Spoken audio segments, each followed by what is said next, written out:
É com muita satisfação que eu te convido a assistir o episódio de hoje do Juridicamente Falando. Mas antes de tudo, se inscreve no canal para você não perder nenhum episódio. Trazemos sempre os melhores profissionais da área para dar dicas não só ao cidadão comum, mas também aos atuantes da área, porque são sempre os melhores.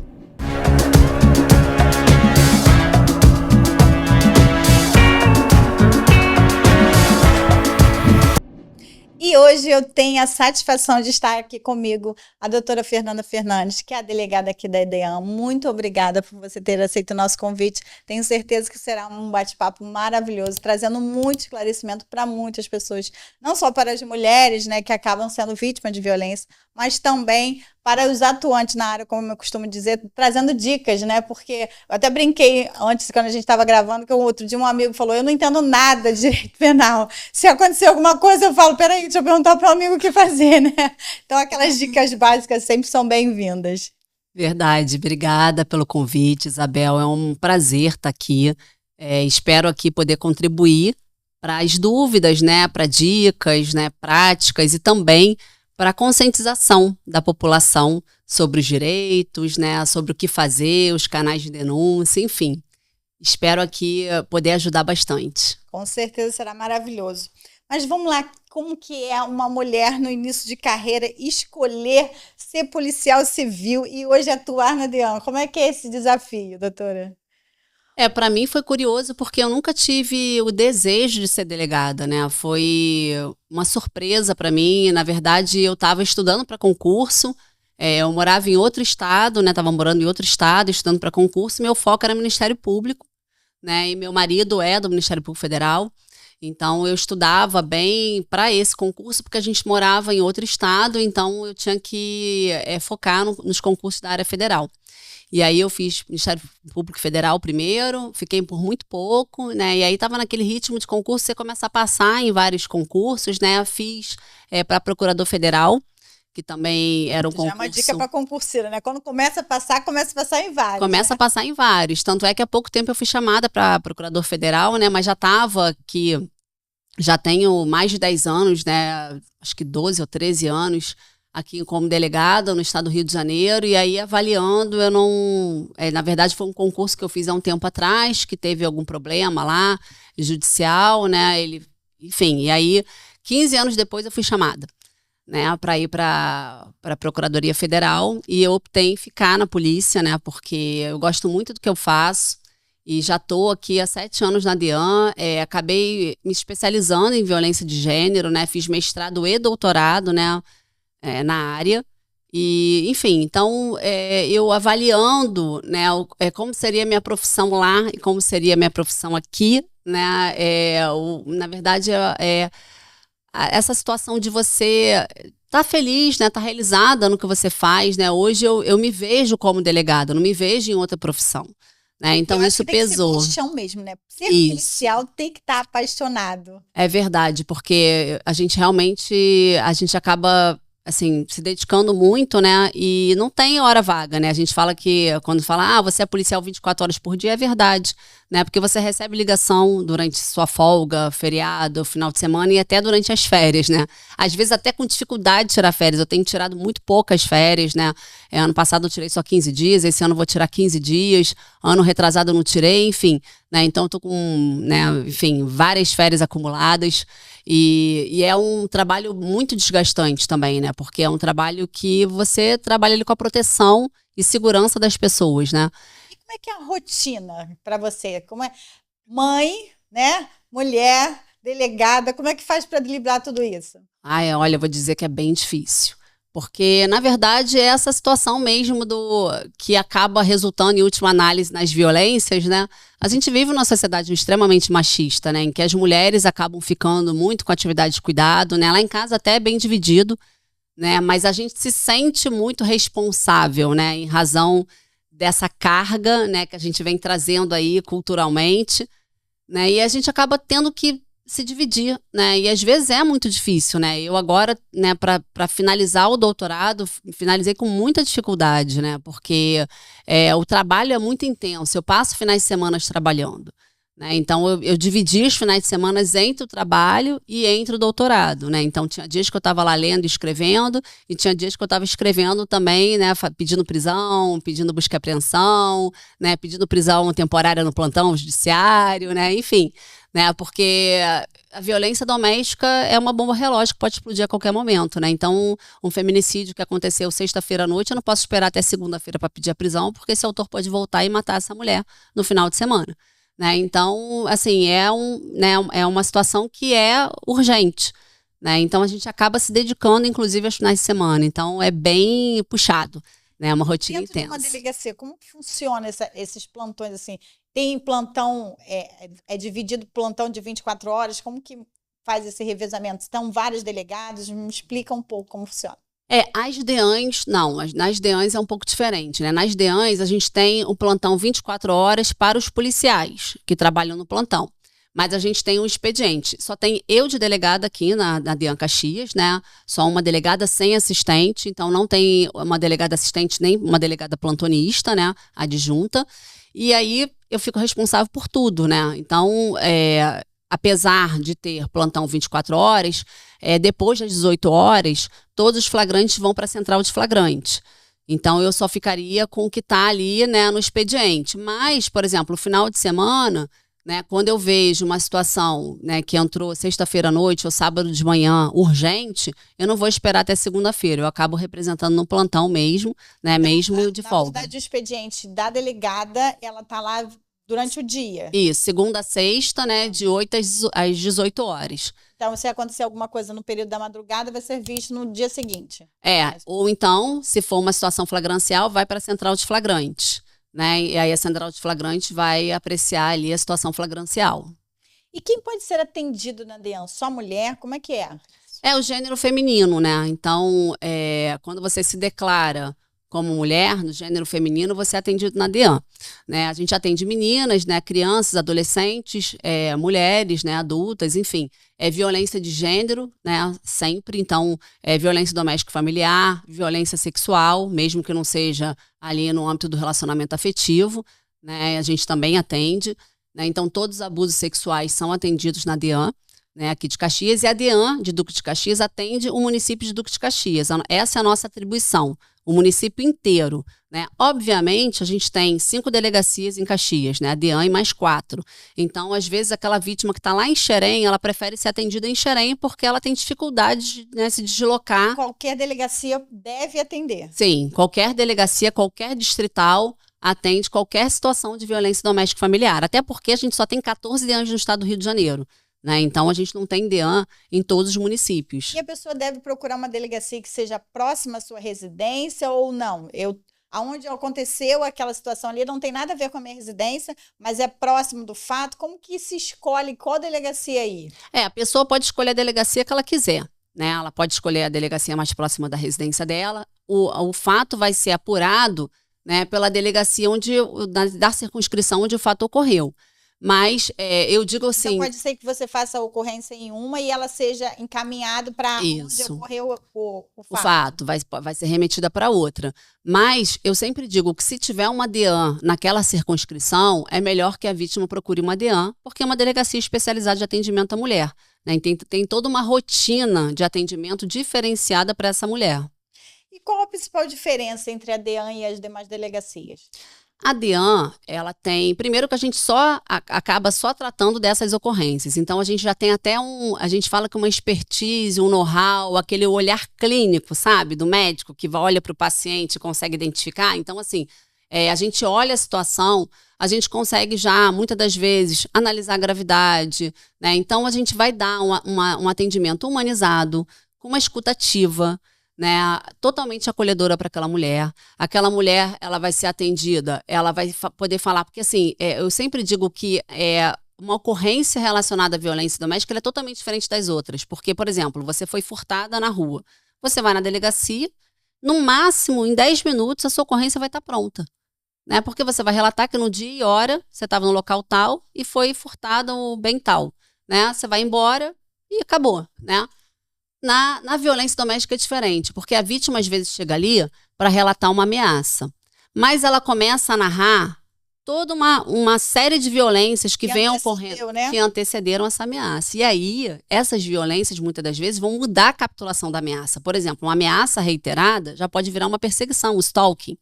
Né? E aí, a gravidade é bem maior. Eu falo que o crime de perseguição e o crime de descumprimento de medida protetiva, a gente acende um alerta vermelho para o feminicídio, porque há uma reiteração criminosa do autor. Então, a gente tem que estar mais atenta a esses casos, né? E tem até pesquisas internacionais, eu até citei na minha tese de doutorado essas pesquisas, que dizem que antes do feminicídio, né, muitas mulheres, durante um ano, né, sofreram perseguição, às vezes nos últimos 12 meses ou 6 meses, sofriam perseguição do autor, né, do agressor, e a grande maioria nem registrou ocorrência. Né, porque... Ainda é um tabu, um medo, né? Tem vários sentimentos que envolvem até que a mulher tenha coragem de ir lá fazer a denúncia, né? Assim? Sim, sim. É muito difícil para a mulher deliberar pela denúncia, né? Muitas das vezes ela não tem apoio nem dos familiares, dos amigos, né? A gente ainda tem no imaginário popular que o homem que é um bom pai, o homem que não deixa faltar nada em casa, ele é um bom marido. E que a mulher tem que tolerar aquela situação de violência. Ah, foi só uma briga, né? Ele estava nervoso. Foi só um puxão de cabelo. Porque ele estava nervoso, mas ele te ama, não deixa faltar nada para os seus filhos, né? Nem para você, enfim. E a mulher, às vezes, vai protelando a denúncia, né? Por falta de apoio, por falta de conhecimento, por falta de saber como é que vai ser o pós-registro. Né? O que ela vai encontrar na delegacia? Como é que é a rede de proteção? Isso ainda é muito desconhecido para a grande maioria das mulheres. Né? E eu não digo só mulheres que não têm muito acesso à informação, qualquer mulher. Né? Eu vejo muitas mulheres, às vezes, até formadas, né? Às vezes até formadas em direito, né? E que vêm me perguntar, mas como fazer, onde denunciar? O que essa mulher tem direito, né? Porque a Lei Maria da Penha, ela traz um arcabouço ali, jurídico, protetivo para essa mulher. Ela tem uma parte toda de proteção, né? Ali no artigo 8º, vários direitos ali que a mulher vai ter, né? Enfim, várias sugestões, inclusive, de políticas públicas a serem implementadas de forma preventiva para evitar que a violência ocorra. Né? A gente tem a parte protetiva, que não é só a parte da medida protetiva de urgência, a gente tem outras partes ali, por exemplo, da suspensão do contrato de trabalho, da prioridade de creche para as crianças, filhas dessa vítima, dessa mulher, né? E vários outros artigos ali. Essa questão do trabalho eu acho que é bem importante até finalizar, porque eu acho que é uma das coisas que passam pela mente, né? De que, e agora? Eu vou para lá, aí eu denuncio, como é que eu vou sobreviver? Eu trabalhei 5 anos na Casa da Mulher de Manguinhos e eu sei bem o que é lidar com esse medo do depois, né? E agora? Sim. Eu vou lá e denuncio, e depois eu faço o quê? Eu vou sobreviver como, né? Exatamente. Então, assim, esse arcabouço ali protetivo, né, da lei, que é muito completo, né? Claro que a gente tem ali muita falta ainda de política pública, né? A lei prevê muita coisa que ainda não foi implementada, que não acontece. A lei tá bonita, mas a lei é linda. Tanto é que ela é a 3ª melhor lei do mundo, né? Dita pela ONU. E aí a gente tem a parte da repressão, né? Que é uma parte que, se você olhar, né? Até originariamente a lei veio sem nenhum crime. Né, só em 2018, a lei de 2006, só em 2018 que a gente teve ali o 24A, que é o crime de descumprimento de medida protetiva, que eu digo que veio trazer uma eficácia real para as medidas protetivas, porque se hoje o autor descumprir, ele pode ser preso, inclusive, em flagrante. Né? Então, essa mulher tem uma proteção. E a gente tem toda uma rede de proteção, por exemplo, em Caxias, a gente tem a Patrulha Maria da Penha municipal e estadual. E ela faz ali a fiscalização do cumprimento dessas protetivas. Ou seja, não é só um papel. Né? Vai ter a Patrulha Maria da Penha acompanhando essa mulher. Como que essa mulher aciona para dizer sobre um descumprimento? Na verdade, ela vai ter um canal de comunicação direto com a patrulha. Né? Então, se ela estiver inserida no programa da patrulha, ela vai poder comunicar diretamente, a patrulha vai até ela. Não são todas, somente alguns casos que vão ter essa associação de proteção. Quando a medida protetiva é deferida, geralmente o juiz inclui essa mulher na Patrulha Maria da Penha. Né? Então, ela vai precisar ir à delegacia ou solicitar via Maria da Penha virtual, né, o link, né, a protetiva. E aí sim, ela vai ser incluída nesse programa e aí ela vai poder ter ali o contato direto. A patrulha muitas das vezes vai até a casa da vítima, faz visitas periódicas, entra em contato, enfim, faz rondas, né, para saber se o agressor está por ali, né, perto da casa da vítima, enfim. É um programa muito eficaz, né? Que é uma manutenção até dessa medida, né?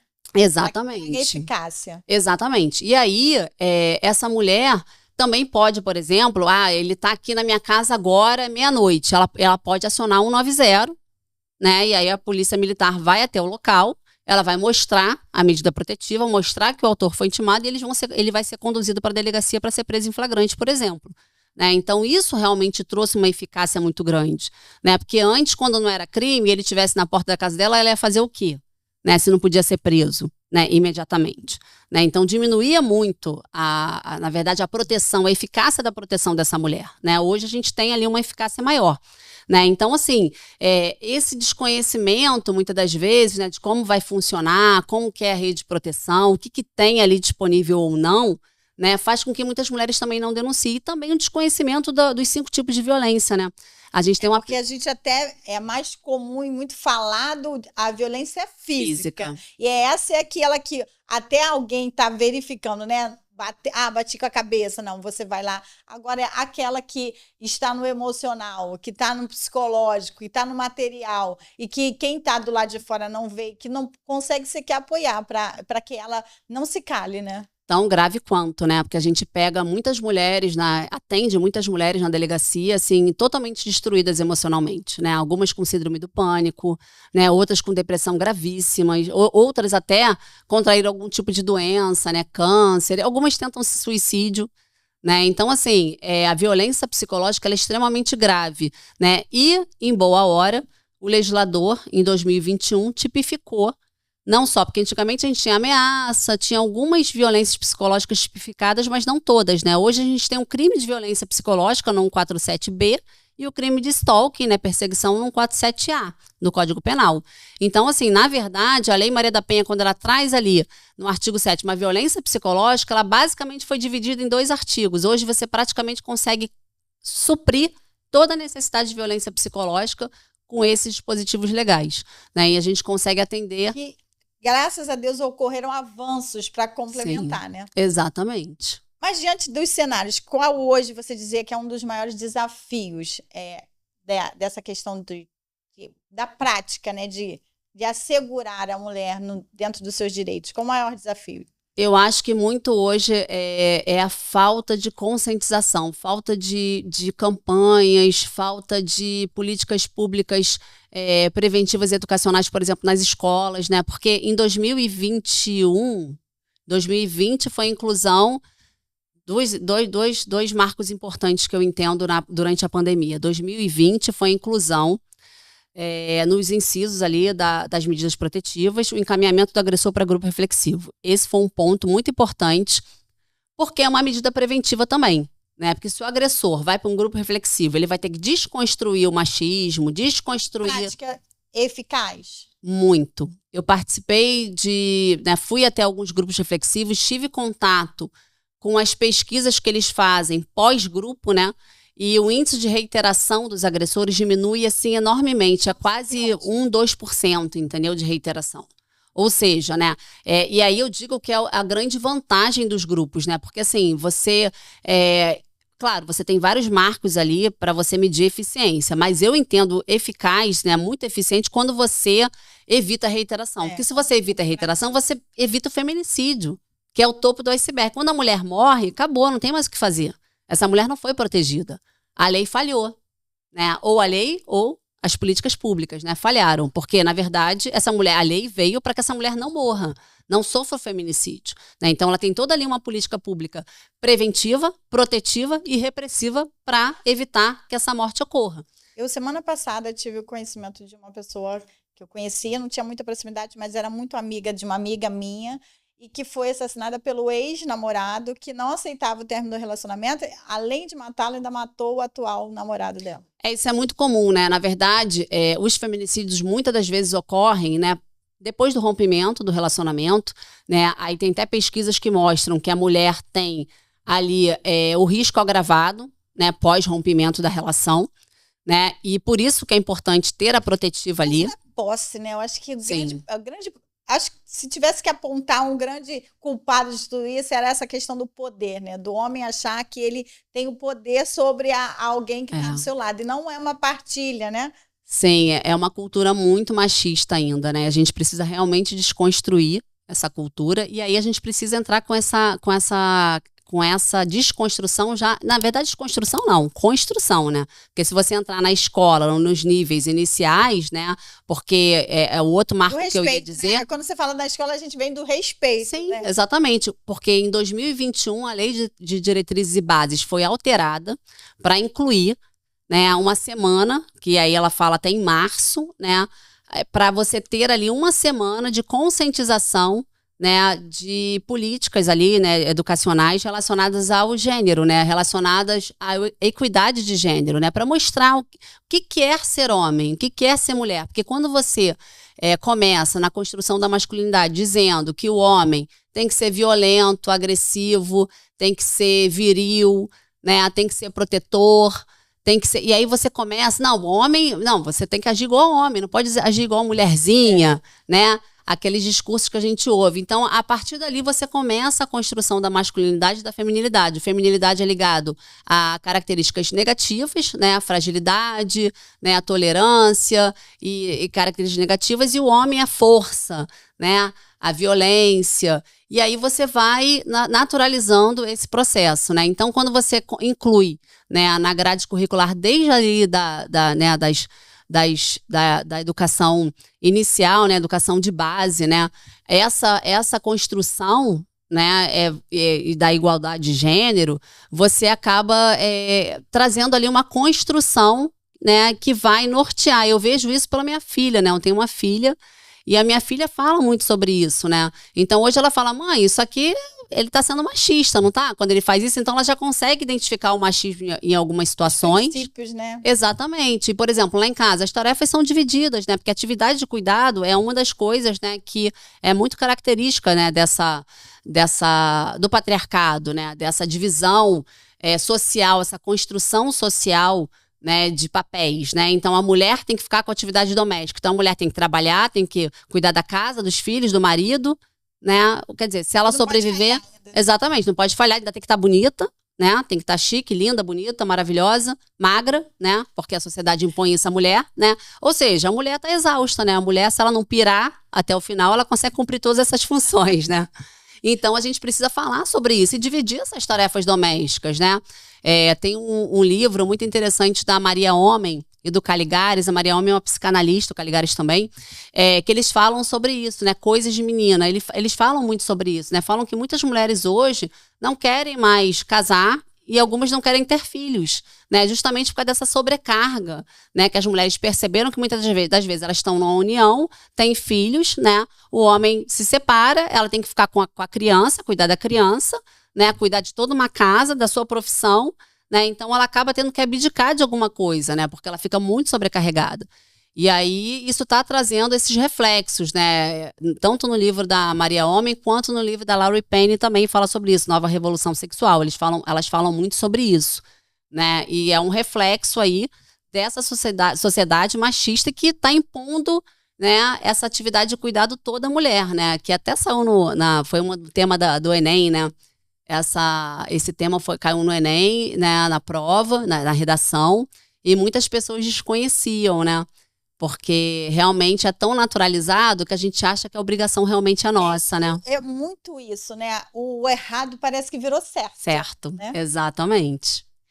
E da sua carreira, assim, tem algum caso que você lembra que mexeu muito com você? Porque acho que com o tempo a gente, igual médico, né, vai ficando meio no automático, apesar de ser triste, fica tudo muito igual. Mas tem algum que você consegue lembrar, assim, que realmente fez você repensar um pouco? Alguns casos, né? Um deles foi o caso da Baleia Azul. Não sei se você lembra do jogo. Lembro. Eu presidi esse inquérito quando eu estava na DRCI. É um inquérito que foi bem marcante pra gente, porque a gente começou com uma denúncia anônima, sem autor, sem autoria, sem vítima, sem nada, só com a notícia de que existia um jogo que em 50 dias iriam matar muitas crianças e adolescentes. E aí a gente estava numa corrida contra o tempo para chegar nessas vítimas, né, e nos autores. Então, para chegar nas vítimas, a gente tinha muita dificuldade, porque elas eram ameaçadas durante o jogo, então elas não falavam, não denunciavam que estavam dentro do jogo, que estavam sendo coagidas a se matarem, né, no 50º dia. Né? E isso gerou pra gente, assim, eu comecei ali a perceber como que a sociedade estava falhando, né? Porque, você vê, isso foi em 2016, 2017, lá atrás, eu comecei a ver que os pais realmente não tinham o menor controle do que está sendo visto nas redes sociais pelos filhos. A gente chegava... verdade, aí a gente entra até numa outra questão de que é mais fácil dar o celular na mão para que você consiga fazer outras coisas e você esquece que ali precisa de fiscalização. Até por uma questão de imaturidade, né? A questão de, tá se passando por uma criança, mas não é uma criança. Exatamente. Tem todo um calabouço ali que ele pode estar na beira de cair e se não houver de fiscalização, a gente tá propício a isso, né? Exatamente. Aí a gente percebeu ali como as crianças estavam frequentando comunidades de suicídio, né? Porque todas elas chegaram na Baleia Azul frequentando essas comunidades, né? Como o suicídio, que é um tema muito pouco falado, né, entre os jovens. É um tema que não tem uma discussão, né, mais incisiva sobre isso. E é muito importante falar porque ali a gente percebeu que esses jovens estavam em risco, né? E quando a gente conseguia resgatar, né, cada vítima do jogo, tirar do jogo, mostrar que ela estava em segurança, que ela podia sair do jogo, né, com vida, a gente conseguiu evitar que no estado do Rio de Janeiro tivessem crianças e adolescentes mortos, porque nos outros estados a investigação começava depois da morte, né, acontecia a morte e aí iam se investigar ali o que aconteceu, se era no jogo, se era suicídio mesmo, enfim, né, a gente acabou... Não chegou a ter tanta eficácia, né? Exato, a gente acabou antecipando esse processo e aí evitou com que crianças e adolescentes, né, realmente morressem, né, durante o jogo e conscientizar os pais da importância, né, da fiscalização, porque a gente deu muita entrevista, né? Assim, apareceu muito na imprensa sobre o jogo e sobre os cuidados que os pais tinham que ter. E a gente participava muito de reunião, né, com diretores de escola, com diretores de hospitais, postos de saúde, porque era onde entravam, né, as crianças com automutilação, que era um dos sinais que elas estavam no jogo, né, para a gente conseguir receber esse público, né, essas vítimas, porque elas não vinham naturalmente para a gente teve que buscar essas vítimas, né? Então foi muito angustiante, né? Porque algumas vítimas a gente encontrava quando ela já estava perto do 50º dia, ou seja, está perto de se matar. Então era uma corrida contra o tempo, né? Então foi um inquérito que me marcou muito e a partir dali, né? Minha filha era praticamente recém-nascida, né? Foi até ali que eu parei de amamentá-la, porque eu chegava em casa muito tarde, né? Não tinha final de semana, não tinha feriado, não tinha nada. E aí, ali eu tive assim, a real noção de que eu ia precisar, desde pequena, educar minha filha nesse sentido. Então, minha filha hoje tem uma educação digital, né? Ela sabe de todos os riscos e, né, com relação também à pedofilia, né? Porque a gente tinha alguns casos de vítimas que tinham depressão porque tinham sido vítimas de pedofilia. Né, de abuso sexual. Você, né, porque eu vivo isso com a minha neta. Quando eu pego algum caso de abuso, eu chego em casa catando ela, contando o que aconteceu, de forma a prevenir, para que ela fique alerta daquela situação, daquele sinal, né? Eu acho que deve ser essa coisa sua também como mãe, né? Exatamente. E aí a gente consegue realmente evitar, né? Você trazer esse olhar para a criança. Também vai ser capaz, a gente condutor de conhecimento por uma colega, para explicar, para falar, até nos comentários, né? Como você falou, isso aqui é machismo, não é? E aí ela vai também defragrar essa consciência com os coleguinhas, né? Sim, teve um dia que ela estava num joguinho com uma amiga e ela evitou que a amiga ficasse, né, conversando com um pedófilo, que era um perfil falso que simulava uma outra criança da mesma idade delas, né? E como eu já tinha dado essa orientação, ela conseguiu falar, né, me avisar que a criança estava conversando com um pedófilo e eu consegui avisar a tempo a mãe dessa criança. Então, assim, e aí eu mostrei para ela, porque ela reclamava, poxa mãe, só eu tenho um perfil todo blindado, não posso conversar com ninguém e tal. E aí eu mostrei, falei, tá vendo por que você tem um perfil blindado? Por conta disso. Né? E aí ela parou de reclamar, ela viu que realmente era necessário. Agora uma questão do processo em si, para quem está vai nos assistir, como que funciona esse processo de violência? Como que funciona? Quais são as etapas?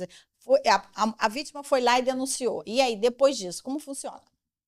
Ela vai registrar, né, a ocorrência, a gente vai solicitar medidas protetivas para ela, né, aí o juiz vai analisar dentro do prazo, o agressor vai ser intimado e a vítima vai receber a notificação de que o autor foi intimado. A partir dali, a protetiva dela começa a valer.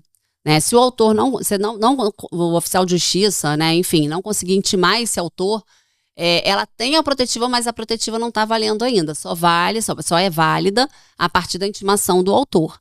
Né? E aí, como é que ela vai saber se foi intimado ou não? O oficial de justiça vai avisá-la. Assim que ele intima o autor, ele entra em contato com a vítima, né, dizendo, manda cópia para ela da certidão positiva da intimação do autor e da decisão das medidas protetivas, até porque... Os meios eletrônicos devem ter ajudado muito, né? Exatamente. E com a pandemia isso facilitou, né? Porque isso é muito feito por WhatsApp, né? Na pandemia a gente começou a digitalizar, né, o mundo, né? Então a gente consegue ali resolver muita coisa por meio de WhatsApp.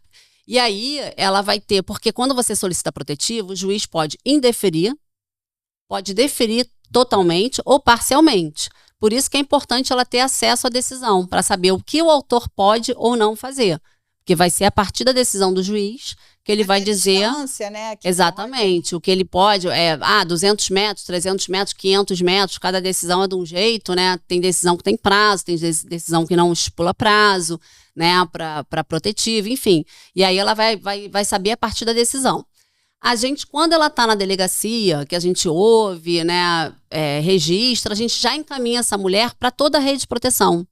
Né? Em Caxias a gente tem 2 CEANs, então a gente encaminha essa vítima para os 2 CEANs. Os CEANs têm psicólogos, assistentes sociais e também acompanhamento jurídico. A gente caminha para a Defensoria Pública, a gente tem aqui em Caxias uma defensora que atende as vítimas de violência doméstica e faz todo o acompanhamento, inclusive processual, na fase de audiência. E é importante por quê?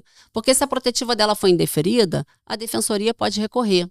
Né? Então é importante que ela esteja ali amparada pela defensora, pela defensoria, porque ela vai ter toda essa assistência, né? Por exemplo, numa audiência, o autor vai estar ou com o advogado ou com o defensor público. Se ela aparecer lá sozinha, porque ela tem o direito, se ela não quiser, né, ser assistida pela defensoria, ela pode ir sozinha. Mas é um pouco mais complicado, porque o juiz às vezes faz algumas perguntas que ela não entende, né? Ela não sabe as implicações daquilo. Né? Então ela está ali assistida pela defensoria, é muito importante. Aqui em Caxias, eu trabalhei muitos anos com a doutora Juliana, super competente, e agora a doutora, ela foi embora, né, Saúde Caxias, agora a doutora Ana Reis, que também é maravilhosa. Então a gente tem uma defensoria aqui muito atuante em prol das vítimas de violência. Então é muito importante esse acompanhamento pela defensoria. E a gente troca muita figurinha, né, a gente se fala, né, para tentar ali proteger aquela mulher de todas as formas. Até alertar, de repente, os casos que você enxerga maior complexidade. Exatamente. E aí é um perigo maior, né?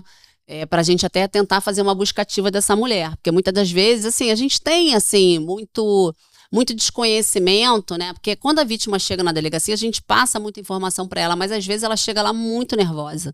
Então, muita informação que a gente passa se perde. O abalo emocional não exatamente, não absorve. Então, às vezes, uma busca ativa dessa mulher é interessante nesse sentido, né? Então, por exemplo, às vezes eu falo, tô preocupada com essa situação aqui, passo para a defensora. Essa vítima, me passa o nome dela, me passa o número do registro, me passa o telefone, aí eu passo tudo, né? Pra gente tentar proteger essa mulher da melhor maneira possível, né? E aí, depois vai ter o processo, né?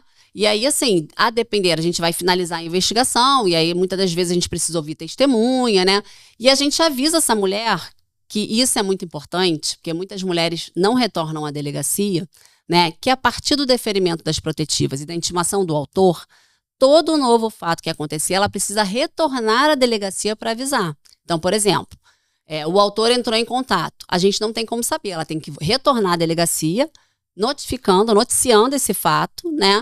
E a gente, a partir dali, vai fazer um novo registro de descumprimento. Se for no mesmo dia, até a gente tem a possibilidade de prendê-la em flagrante, né? E se não for no mesmo dia, ela, né? Foi uma semana atrás, não tem problema, né? Ela vai à delegacia e a gente vai registrar a ocorrência e depois a gente vai representar pela preventiva desse autor, né? Então, isso é muito importante porque isso efetivamente garante o primeiro registro tão somente ali o primeiro registro, né, se a vítima não tomar providências posteriores, muitas das vezes ela não vai estar protegida, porque se o autor estiver descumprindo a protetiva e ninguém souber, patrulha não souber, delegacia não souber, ninguém souber, né, ela está desprotegida. E essa reincidência é um indício de que pode agravar a situação, né? Sim, e tem pesquisas que mostram que mais de 40% dos agressores costumam reiterar, né, reiterar a conduta criminosa, porque como isso, muitas das vezes, é um processo cultural, ele acha que ele está certo, né? Tem pesquisas que mostram que os autores ouvidos, né,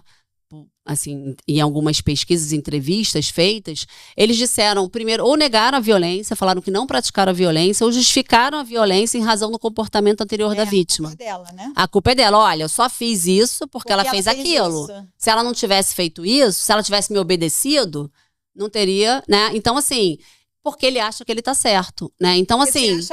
se acha dono, acha que ele pode controlar, acha que a vítima deve obediência a ele, enfim, né? Toda essa situação realmente em razão do machismo, né? Dessa cultura que tá muito entranhada, né? E aí, por isso, né, que a importância dos grupos reflexivos, porque quando ela solicita protetiva, e aí é importante, por exemplo, o autor tem arma de fogo, a gente pode pedir a suspensão da posse, do porte ou da posse do autor da arma, e a gente pode pedir busca e apreensão dessa arma de fogo. Então, protege essa vítima, né, contra ali uma morte com arma de fogo. Ou, né, no mesmo sentido, o encaminhamento para o grupo reflexivo, né, que também é em razão da protetiva. Aderência, né? Porque assim, vai encaminhar, mas eles aceitam isso? Não, tem que aceitar, porque hoje, né, como é via medida protetiva, se ele não comparecer ao grupo reflexivo, e há uma fiscalização nesse sentido, o coordenador do grupo tem que mandar um ofício para o juiz dizendo que ele está desrespeitando a protetiva e a gente é oficiado. Então, essa questão de participação no grupo faz parte da medida. Faz parte da medida. Isso é e aí, quando ele... Exatamente. Quando ele não vai ao grupo, ele está descumprindo a protetiva. Então, o juiz já oficia a gente para que a gente instaure um descumprimento e peça a prisão desse autor. Então, ele vai poder ser preso porque não compareceu ao grupo reflexivo. E para que seja deferido isso, são para alguns casos? Sim, na verdade, assim, qualquer mulher, né, qualquer vítima pode solicitar, né, o encaminhamento. E aí o juiz vai analisar se é caso de deferir ou não. Ele pode deferir totalmente as protetivas ou deferir parcialmente, né? Geralmente as protetivas mais comuns são proibição de aproximação e contato. Essas geralmente são deferidas. Afastamento do lar já é analisado com um pouco mais de critério, né? A suspensão também da posse do porte, às vezes é indeferido, às vezes é deferido, né? Então, por isso que tanto a vítima quanto o autor, eles precisam estar ali, né? Ter em mãos a decisão judicial para que eles saibam exatamente o que eles têm ou não, né, ali que cumprir, né? A vítima vai, ele descumpriu porque na decisão está dizendo que ele não pode se aproximar 200 metros, ele se aproximou, ele está aqui na porta da minha casa, né? Então ela vai saber que realmente aquilo dali foi deferido, né? Nem tudo que ela pede vai ser deferido, pode ser que sim ou não. Né? Então, a gente precisa realmente analisar essa decisão. Por isso que o descumprimento, né, quando a gente vai, por exemplo, efetuar um flagrante do crime de descumprimento, a gente tem que analisar se tem a protetiva, se a conduta dele foi posteriormente à intimação dele, né, se ele foi intimado, e se a conduta foi posterior, e se a conduta está abarcada pela decisão judicial. Né? Então, a gente tem que analisar esses fatores para conseguir ali efetuar um flagrante do crime de descumprimento. Qual o crime hoje de violência mais comum? Olha, eu vou te falar que até pouco tempo era lesão corporal. Né? Até pouco tempo era lesão corporal e isso era muito em razão, né, das mulheres não entenderem, né, que o início do ciclo não começa com a lesão corporal, começa com a violência psicológica. Mas hoje a gente tem registrado muita violência psicológica. Inclusive, né, o descumprimento de medida protetiva, o crime de perseguição, a gente tem muita reiteração do crime de perseguição. Né? Eu acho que a rede social também virou uma ferramenta. Né? Virou uma ferramenta. Eu acho que a edição, né, dessa lei que trouxe, né, que criou esses dois tipos penais, né, o da perseguição e da violência psicológica, que foi muito noticiado, né, isso acabou trazendo essa informação também, por isso que é importante a conscientização.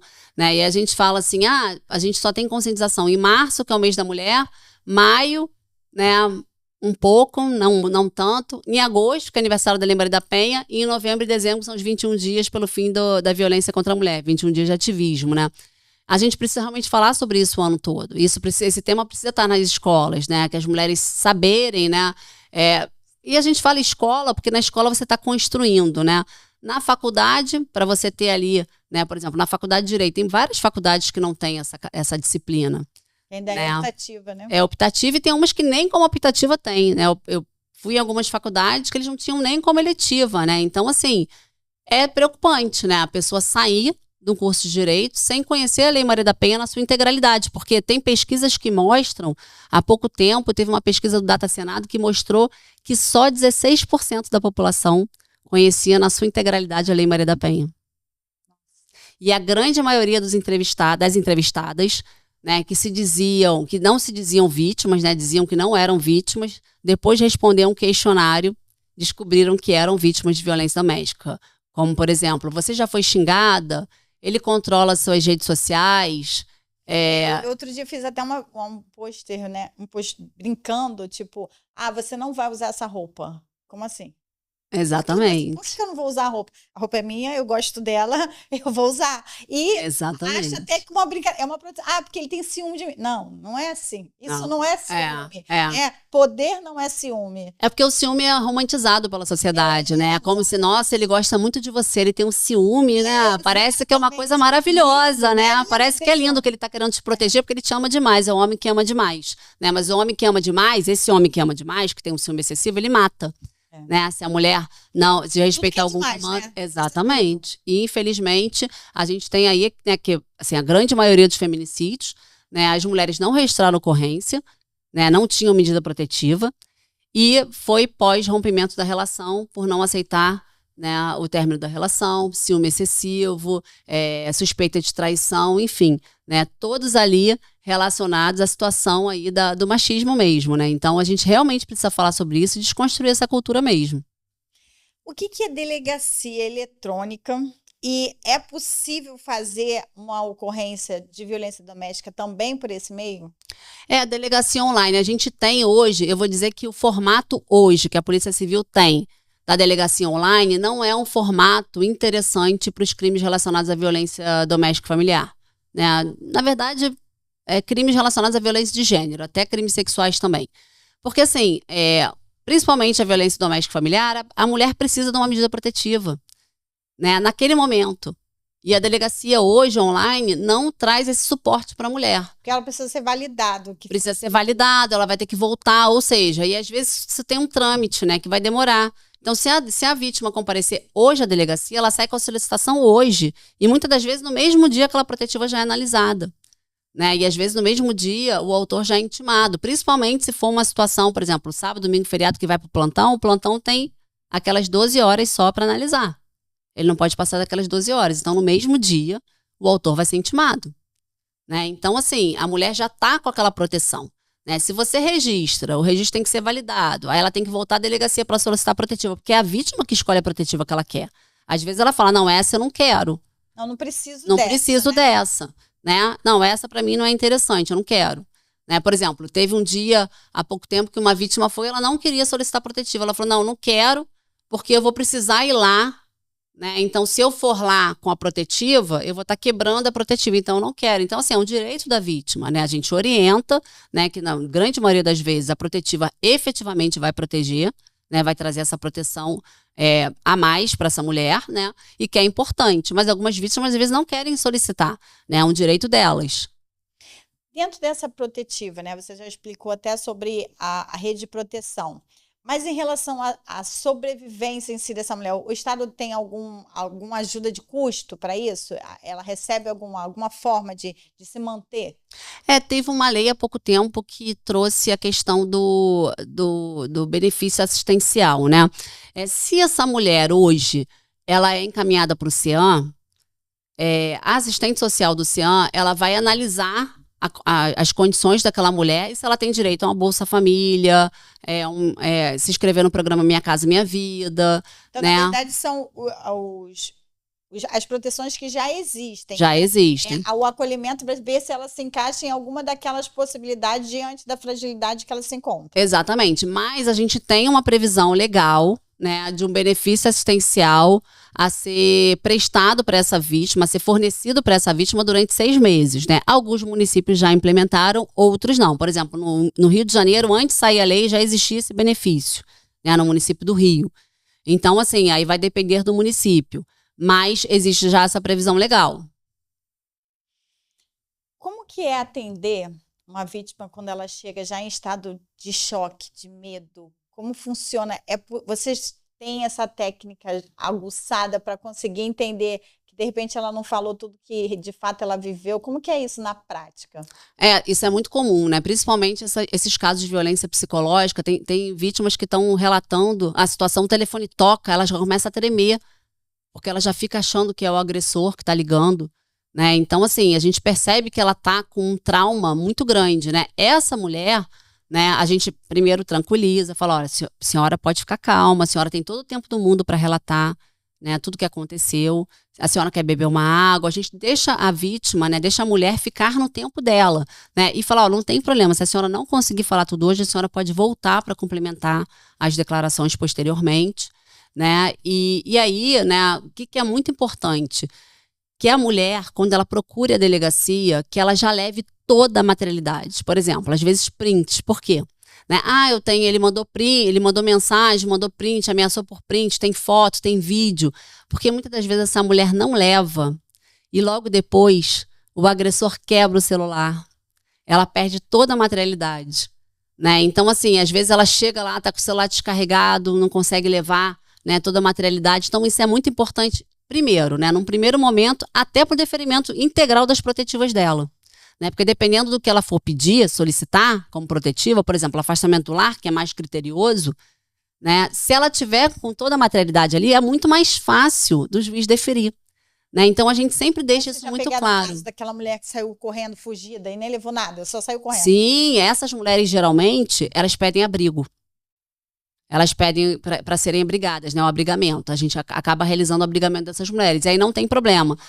Quando é necessário, a gente vai, né, e aí a gente tem o serviço da Patrulha Maria da Penha aqui, principalmente a municipal, né, ela, inclusive, se a mulher precisar retornar à casa dela para pegar alguns pertences, né? Ela vai com ela, retira os pertences e depois a gente leva para um abrigo. Né? E aí essa mulher é abrigada. Inclusive, ela solicita abrigamento via medida protetiva, ela solicita abrigamento. Esses casos que a mulher pede o abrigamento, a gente percebe que são mais graves, né? Porque, em regra, a mulher não quer ser abrigada porque ela tem uma série de restrições, né? Ela vai para um local desconhecido, ela às vezes tem que largar o trabalho, a criança... Não, os filhos podem ir, mas essas crianças vão sair da escola que estavam, vão ter que estudar em outro local. Né? Ela vai ficar lá temporariamente no prazo de 6 meses. Pode ser próxima à residência? Não, geralmente não é. É um local que ninguém vai saber onde fica. Né? Ela fica restrita, né, de contatos, então ela não pode usar rede social, não pode usar telefone, WhatsApp, enfim. Né? Então, quando a mulher pede para ser abrigada, a gente sabe que a situação é muito grave. Né? Tá assim, naquele limiar entre a vida e a morte, né? Prestes à ocorrência do feminicídio. Então, a gente já entende ali, né, a gravidade da situação. Hoje já é possível criar um perfil desse agressor? Olha, eu vou dizer que não tem muito perfil, porque qualquer classe social, né, não existe perfil. Tem pesquisas, inclusive, que mostram que a grande maioria dos agressores atendidos nos grupos reflexivos, e aí foi uma pesquisa que eu fiz da eficácia dos grupos reflexivos, 68% trabalhava, tinha emprego e tinha nível médio ou superior. Então, assim, né, que perfil que tem? Né? Qualquer homem pode ser agressor, porque ele veio de uma cultura machista. Né? Muitas das vezes, e aí a gente tem questões mais complexas que podem estar envolvendo ali. Aí, quando você falou que qualquer homem, veio uma dúvida. E casais que são 2 mulheres, também engloba? Engloba, porque o critério é da autoafirmação. Né? Se a vítima se declarar mulher, ela vai ser atendida. A agressora também ser uma mulher? Não tem problema. Inclusive, né, a DEAN atende agressoras mulheres, por exemplo, mãe que batem filhas, né? também vai entrar ali na Lei Maria da Penha, né? Também vai estar ali, e é o que o Bell Hooks fala, né? A violência patriarcal, né? Ela é praticada por homens ou mulheres, muitas das vezes, né? Então ela fala sobre isso, né? Então é bem interessante porque a gente tende a achar que o machismo está só nos homens, né? Mas muitas mulheres também carregam esse machismo, né? E aí a questão do patriarcado, da relação de poder, né? Quem tá acima manda mais, quem tá E da conduta de fiscalizar. estrutura de eu poder, sei mais. exatamente. Então, e aí a violência é praticada dessa forma, né? Nessa hierarquia, né? Do poder. Você acha que existe alguma medida preventiva de fato eficaz? Eu acho porque as estatísticas mostram nesse sentido, né, que as mulheres que tinham protetivas, porque assim, por exemplo, no dossiê Mulher 2023, que trouxe os dados de 2022, né, ele mostra que as mulheres, só 15% das mulheres que morreram tinham protetivas, mas mesmo assim não fica claro se essas mulheres que tinham protetivas tinham regressado para o relacionamento. Porque olha só, você é uma mulher, você é vítima, você solicita protetiva. Se você volta o relacionamento com o agressor, você volta a morar na casa dele, aquelas protetivas não têm mais validade, né? Elas não têm mais eficácia, porque ele não pode se aproximar ou entrar em contato com você. Mas você está morando com ele, né? Então isso vai acontecer, né? Então, assim, efetivamente, quantas mulheres morreram com a protetiva? Né? Então, assim, são muito poucas mulheres. Então, assim, isso mostra... E aí, não só pelas protetivas, mas também pelo programa da Patrulha Maria da Penha, né? Que faz essa fiscalização. Então, efetivamente... Agora, o que falta, muitas das vezes, é essa conscientização do retorno à delegacia, né? E, às vezes, de minimizar os riscos, né? Acreditar que o autor não tem coragem de matá-la, né? Não, e acreditar também que mudou, né? Só por causa de uma fala. Não, ele mudou. Ou ele mudou, porque é o ciclo da violência, fase da tensão, explosão, arrependimento, lua de mel, fase do arrependimento, lua de mel, que o autor fica maravilhoso, diz, nossa, você é a mulher da minha vida, desculpa, nunca mais vou fazer, eu fiz isso porque eu amo demais e tal. E a mulher fala, nossa, ele mudou, eu acho que nessa questão da separação, ele entendeu e agora ele mudou. E aí ela acha... né, realmente que isso não vai acontecer, só que o ciclo da violência é uma espiral ascendente, né? Então a violência ela vai ficando cada vez mais grave e a fase entre os ciclos, né, da tensão, explosão e arrependimento lua de mel, ela diminui. Então fica mais intensa as violências e cada vez mais rápidas, né? Então isso pode culminar com feminicídio. Né? E aí minimizar os riscos, porque às vezes as mulheres acham que ele é pai dos meus filhos, vai ter coragem de matar. Às vezes mata na frente dos filhos, né? Mata até os filhos. Mata até os filhos, muitas das vezes. Então, então a gente precisa dessa conscientização. Quem pode ser afastado por essa medida protetiva? Olha, a medida protetiva, ela pode valer contra o autor, né? O agressor. Ela pode se estender à mulher e aos filhos. Então, por exemplo, muitas das vezes o autor praticou uma violência contra a mulher e os filhos, ou estão na frente dos filhos, o juiz pode estender. Muitas das vezes estende a proteção, que o autor não pode se aproximar da mulher, dos filhos, dos familiares e de testemunhas também, né, para evitar então, na verdade, que haja uma coação. Do caso em concreto. Do caso em concreto. Porque, por exemplo, se ele pode ter uma medida de não se aproximar da mãe, né, a quem está protetivo, mas ele pode conviver com os filhos ainda, por pegar os filhos para um terceiro. Sim, pode ter ali uma pessoa intermediando, né, e assim, geralmente a protetiva ela é extensiva aos filhos quando os filhos são vítimas também, né, mas quando não são, né, até para evitar ali, né, a interferência no poder familiar, né, isso não é feito, né, não é extensiva ali aos filhos para que não acabe acarretando ali, né, uma dificuldade ali na visitação. Mas também ela pode ser extensiva, por exemplo, quando o autor está com outra pessoa, está com a mãe, né, está com a nova companheira, e a nova companheira vai junto, pratica violência, ela também pode ser extensiva, né, a terceiros, né? A gente já teve alguns casos lá na DEAN de extensão à atual companheira do agressor, né, que ela também não poderia mais entrar em contato com a vítima, se aproximar, né, porque também teria praticado violência junto com o agressor. Então, assim, ela pode... Eu já peguei alguns casos, assim, exatamente porque aí entra um outro ciclo, porque essa atual companheira começa a achar que ela é uma ameaça para o relacionamento atual, né? Exatamente. Aí começa ali ter, né, outras violências praticadas. E a gente também já pegou alguns casos com o homem e fala assim, vou botar uma mulher te bater, porque aí não entra na Lei Maria da Penha, achando que vai acabar saindo ali, porque a Lei Maria da Penha, e aí não é bem por aí, né? Então, assim, aí não só o agressor, né, como, por exemplo, a atual companheira, se descumprirem, podem ser presos em flagrante. Como a sociedade hoje pode ajudar a reduzir esses crimes? Olha, de várias formas. Né? Hoje eu entendo, a gente teve um movimento na França chamado Grenelle da Violência Conjugal. Né? Teve um boom de feminicídio em 2019, toda a sociedade se mobilizou, né? Vários setores, e fizeram audiências públicas durante meses para pensar soluções. Né? Então, assim, eles pensaram, tem que ter paridade nas cúpulas das instituições, sejam públicas ou privadas. Então, por exemplo, colocar mais mulheres em cargo de direção, chefia, né, para a gente começar a naturalizar essa situação da mulher acessar, ela estar representada no poder por outra mulher. Né? Na educação dos filhos em casa, né, a gente fala que é a principal, porque todo mundo fala, não, eu não posso fazer nada, porque eu não sou poder público. Não, você pode primeiro educando seus filhos.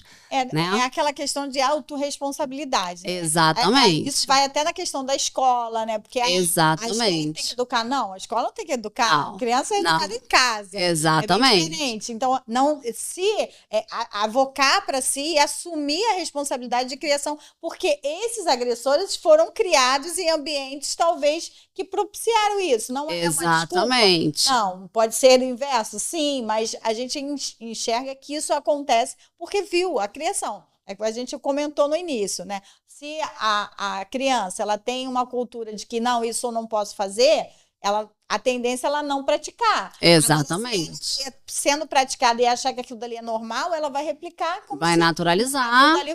O errado vira certo. Exatamente. E aí, assim, a sua criação em casa, como é que é? E a gente vê isso muito claro quando uma pessoa é mãe de uma menina e do menino. Né? Muitas das vezes a criação é diferente. O meu filho tem que ser pegador. Que legal, né? Tá pegando geral. Dentro de casa, tudo. Não faz nada dentro de casa. Aí chama a filha para ajudar, né? A botar a mesa, lavar a louça, e o menino não. Enfim, né? Todas essas condutas, né, acabam contribuindo, né, para o machismo, porque depois o menino vai achar que ele não tem que fazer nada quando crescer, né? Quem tem que fazer é a mulher, porque ele via a mãe fazendo, o pai, né, sem ajudar. Né? Então, assim, isso é muito engraçado, porque, por exemplo, quando eu falo dessa questão da divisão de trabalho, da atividade de cuidado em casa, né, a minha filha fala, mãe, mas aqui meu pai também lava a louça, aqui meu pai varre a casa, meu pai vai ao mercado, porque lá em casa é assim. Mas não é a regra, né? A regra é a mulher ficar sobrecarregada com atividade de cuidado. E o homem já dizer, já trabalha. Já trabalha. Não posso porque eu trabalho. Exatamente. Ou então como se o trabalho dele fosse mais importante que o seu. Né? Porque você está trabalhando. Essa cultura do gênero muito pesada no Brasil. Exatamente. E aí a gente começar pela educação em casa. As empresas, por exemplo, né? As empresas podem criar canais de denúncia, né? Principalmente com relação à violência sexual, que às vezes acontece dentro da própria empresa. Né? Assédio sexual, importunação sexual. Acontece em muitas empresas, né? E as mulheres ficam abandonadas. Elas acabam virando o problema, né? Quando você faz a denúncia. Fica inverso, né? Inverso. É como se ela fosse problemática, exatamente. É problemática, a gente tem que demitir, porque demitindo ela resolve o problema. Não, teria que demitir o assediador. Né? Então, essa mulher teria que ter um acolhimento nessa empresa. Por exemplo, você trazer ali na empresa também grupos, né, de reflexões, né? Então você criar ali um grupo reflexivo antes da prática da conduta, né, criminal, né, antes da prática ali de uma violência de gênero, né? Você criar ali para você falar sobre construção de masculinidade é interessante também, né? Você evita, né, ali que isso ocorra, né? E quando você tem uma empresa com uma política voltada para a proteção da mulher, né, inclusive com cota, né, para vítimas de violência doméstica, porque a vítima de violência doméstica ela fica estigmatizada no mercado de trabalho, o homem acaba entendendo que se ele praticar alguma violência ali, né, essa mulher vai ser protegida. Então, assim, não é um ambiente favorável para ele, né, praticar esse tipo de conduta. Né? Se propague mais esse perfil, né? Exatamente. Por exemplo, aqui em Caxias a gente tem uma empresa que faz isso. Então, assim, isso é interessante, né? Mas aciou uma mulher. né? Então teve esse olhar, né?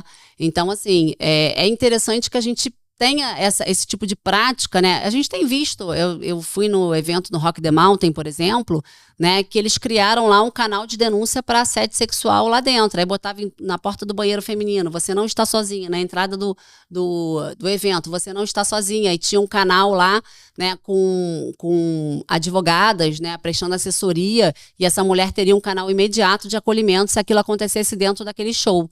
Né? Então, assim, esse tipo de prática, né, precisa ser disseminada, né, para que isso se torne comum, né, e que não se torne tão comum a agressão sexual à mulher, a violência sexual à mulher. Porque hoje em dia a mulher... A gente cria uma mentalidade de que não é o normal. Não é o normal, porque hoje em dia a mulher não pode usar um transporte público. Ela vai numa clínica, ela tem risco de ser importunada sexualmente, né, ou abusada sexualmente, no parto também, né, como a gente viu. Então, assim... A gente viu até situações de tratamento para engravidar. Exatamente. Então, assim, a mulher está sempre em situação de vulnerabilidade em razão da cultura do estupro, né? Então, a gente precisa desconstruir isso. E a gente começa em casa, né, mostrando para o menino que a mulher não é um objeto, né, que ela não está numa vitrine que você pega, usa e descarta ou devolve para a vitrine. Né? Então, esse tipo de educação que a gente precisa ter em casa, isso precisa ser disseminado também para iniciativa privada. Né? A gente tem uma iniciativa muito legal aqui no estado do Rio, que é o selo Mulher Amiga, né, da empresa, né? Aquela empresa que cumpre ali com aqueles requisitos, e aí é cota para vítima de violência, né? Ter mais mulheres nos seus quadros, né? E ter um canal de acolhimento. Então, tudo isso é importante e toda a sociedade pode contribuir com isso. Mas você acha que hoje o Brasil, em relação à legislação, ela é satisfatória? O Brasil tem muitas leis muito boas. Você vê, a Lei Maria da Penha mesmo, que é de 2006, ela é considerada até hoje a terceira melhor lei do mundo. Né? Eu acho que o que faltam são políticas públicas, né? E política, exatamente. E, na verdade, né, essa conscientização da sociedade de que a violência contra a mulher não é um problema só da mulher, da vítima. É um problema de toda a sociedade, afeta o PIB do país, né? É um problema que todos nós podemos ajudar, contribuir com soluções, né? E não ficar parado achando que o problema é da mulher e que isso não vai afetar a sua vida, vai afetar. Não tem nada com isso, né? Exatamente. Né? Que a briga de marido e mulher, ninguém mete a colher, né? Né? Aquela ainda... retórica, briga de marido e mulher, não se mete a colher. Exatamente, que é né, um problema privado, que é um problema do casal, eu não vou me meter, porque eu já ajudei uma vez, né, e não deu certo, então... fiquei mal na história. Fiquei mal na história, então não vou mais fazer nada. E não é por aí, né, essa mulher pode ser vítima de feminicídio, né, então... E hoje, qual é o canal rápido para que a mulher vítima acione? Situação flagrancial 190. Ela tem que ligar para a polícia militar para ser conduzida o mais rápido possível para uma delegacia.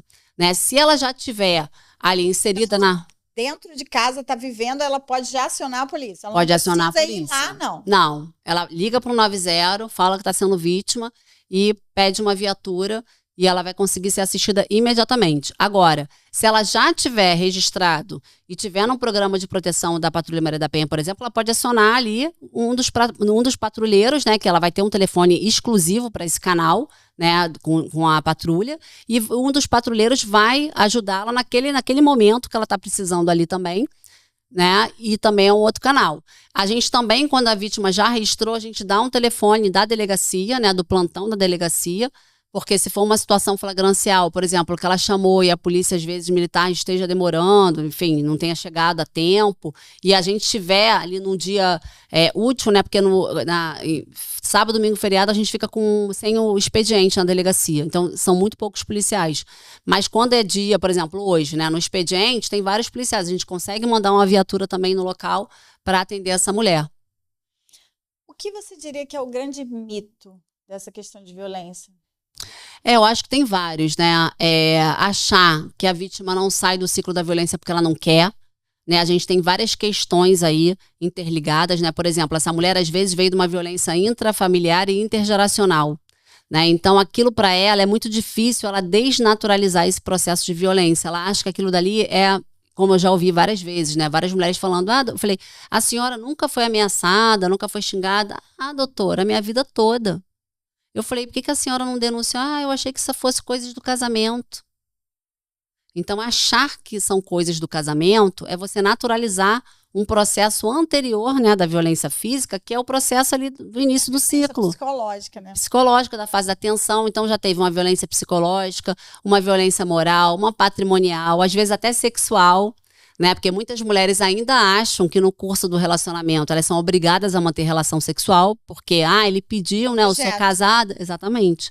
Né? Então, essa cultura ainda, né, do matrimônio como ali, né, aquela história lá que Nelson Hungria defendia, que não existia estupro marital porque a mulher tinha o dever, né, de manter relações sexuais, era um dever da coabitação da mulher, né, num casamento. Isso às vezes ainda muitas mulheres acreditam nisso, né, elas não conseguem entender aquilo dali como estupro marital, né. Então, assim, essa falta de conscientização, né, leva muitas das vezes, né, a essa mulher ficar naquela violência porque ela não se reconhece enquanto vítima, né? Então, e aí esse é o grande desafio, né? Esse é o grande desafio. Você está vivendo uma violência, né? Até um relacionamento tóxico. Exatamente. Você enxergar isso, até porque você se entende em alguns momentos dizer, nossa, será que eu estou vivendo isso? Não é possível eu estou vivendo isso. Eu não estou enxergando, né? A gente tem essa questão do equilíbrio, até que ponto aquilo dali é saudável ou não para você. Exatamente. Você não consegue entender aquilo como uma violência, porque aquilo dali é tão comum para você. Você via seu pai tratando sua mãe daquele jeito, seu avô tratando sua avó daquele jeito, né? Impaciente, xingando, humilhando, né? Controlando, e você acha aquilo normal. Né? Então, você não consegue se reconhecer enquanto vítima, né? Que você está ali num relacionamento abusivo. E tem mulheres que passam 30 anos, 40 anos num relacionamento desse. É possível. Né?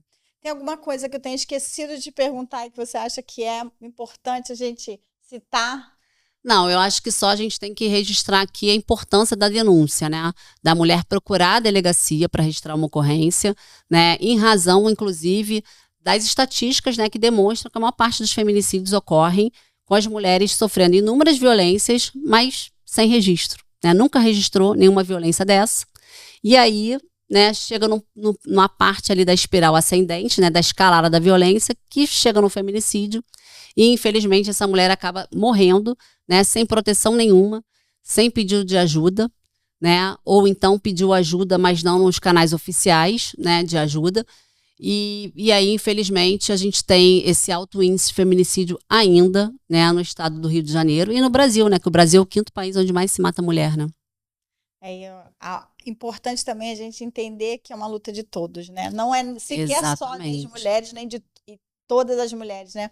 A proteção, né, do indivíduo, enxergar o outro como ser humano e ter empatia com o próximo. Exatamente. Familiares, os amigos, né, podem ajudar a mulher nesse processo, né, em fortalecer essa mulher até ela conseguir realmente denunciar, porque às vezes só que ela precisa de um apoio, né, de uma palavra, por exemplo, no familiar, denuncia, vai lá. Né? Aí ela fala, não, então eu vou denunciar. Agora, você vai denunciar, vai estragar o seu casamento, vai prender o pai de seus filhos. Nossa, ele estava nervoso, não faz isso não, vai acabar com a sua família. Né? Aí a mulher que estava, né, já disposta a denunciar recua. Porque é um processo difícil para a mulher, né? Uma situação dessa. Você não está denunciando um autor de um roubo que você sofreu na rua. Né? Um homem que você escolheu para ser, né, o seu marido, né, que você teve filhos com ele. Então, é um processo um pouco mais complicado, né? Um pouco mais delicado para a mulher, né? E principalmente quando ela já tem naturalizado todo esse processo de violência, né, intrafamiliar e intergeracional, que aí acaba trazendo essas consequências da naturalização da violência e dificuldade mesmo de sair do ciclo da violência. Muito obrigada, doutora Fernanda. Eu tenho certeza que foi uma experiência maravilhosa para todos que assistirem. Eu tive várias aulas aqui exatamente de entender como funciona o ciclo, como que a gente pode ajudar a quebrar o ciclo, principalmente, e avocar para si também essa responsabilidade, né, de que eu não estou vivendo, mas se eu conheço alguém que está vivendo, eu tenho também a minha responsabilidade de ajudar aquela pessoa. Exatamente. Excelente. E aí, se tiverem alguma pergunta, podem mandar que a gente responde. Eu tenho certeza que esse episódio está imperdível e foi maravilhoso. foi uma aula, não só sobre como funciona uma DEAN, mas também sobre o ciclo de violência, como que você pode ajudar quem está sofrendo e entender também que é sua responsabilidade. Mas se ficou alguma dúvida do que foi falado, pode escrever aqui na nossa caixinha de pergunta que vamos responder a todos. E não se esqueça de nos seguir nas redes sociais e inscreva no nosso canal para você não perder nenhum episódio.